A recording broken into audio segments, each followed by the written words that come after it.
Hi, I'm Zach Wright for UNI TV reporting here at the McLeod Center for this year's 2014 Spring Career Fair.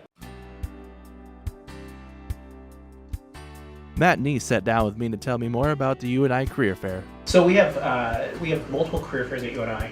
We have one in the fall that's for business and employers, including graduate programs. We have one in the spring that's focused on full-time employment internships for all students, and then a third one that's focused on teachers. The one we're speaking about today is actually the UNI Career Fair on February 20th.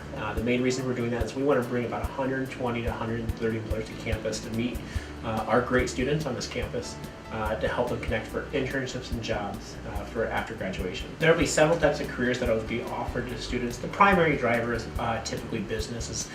Most of our students, whether they are an English major or a business major, will enter the for-profit business world.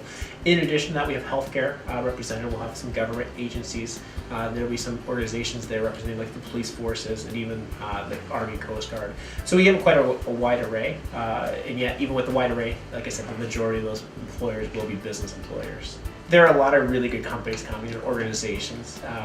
I always hesitate to say if there's one that's better. Some of the more primary names students would recognize immediately are going to include John Deere and Target Distribution, Principal Financial Group, the groups that are the organizations that most students recognize by brand name. There's also some excellent opportunities coming from smaller employers they might not have heard of immediately. Bossard is one of the companies, the distribution company here in Cedar Falls. Like I said, the Cedar Falls Police Department is going to be here. We have the Blank Park Zoo will be represented this time. So there's organizations, large and small, and it depends on where the student feels like they're going to be the best fit. There's a lot of benefits from going to a career fair. A lot of people think that you go to the career fair to find a job, and that's never the truth. What you are going to the career fair for is to make connections and identify where you might fit within an organization. And so you actually have students going there to meet people and going beyond the website. A great example is if I'm a marketing major and I want to talk to someone from Deloitte & Touche, which is the large accounting firm.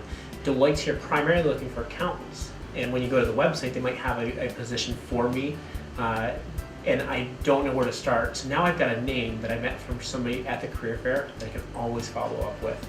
That's the real benefit. The other side of that too is you walk down the corridors and you'll see organizations that you might not have heard of, and stop by their booth and find out this is a really interesting place. I would like to learn more about them. Williams Interactive is one of those my favorite gems in the career fair because students don't know who they are, but as soon as they find out what they do, they make video games and Facebook interactive media. Students like, that looks like a really interesting place to work, and so you see that all across the entire place. Things that students should always take to the career fair include they want to look nice, so they should always make sure they dress well. Really pay attention to the shoes you're wearing and the shirt, make sure it's ironed and it doesn't look like you just pulled out of the laundry hamper. You actually want to take a binder that's typically leather bound with a couple copies of your resume. On top of that, you also want to take a pen or and paper so you can take notes throughout the fair itself. I'd like to see around 1,000 students come to the career fair. We typically we're going to have about 130 employers, and so spring fair is usually a little smaller than the fall fair. Fall fair we usually have about 1,400 students, and so spring fair I typically look for about 1,000. And that'll wrap it up for this year's 2014 Spring Career Fair. For UNI TV, I'm Zach Wright.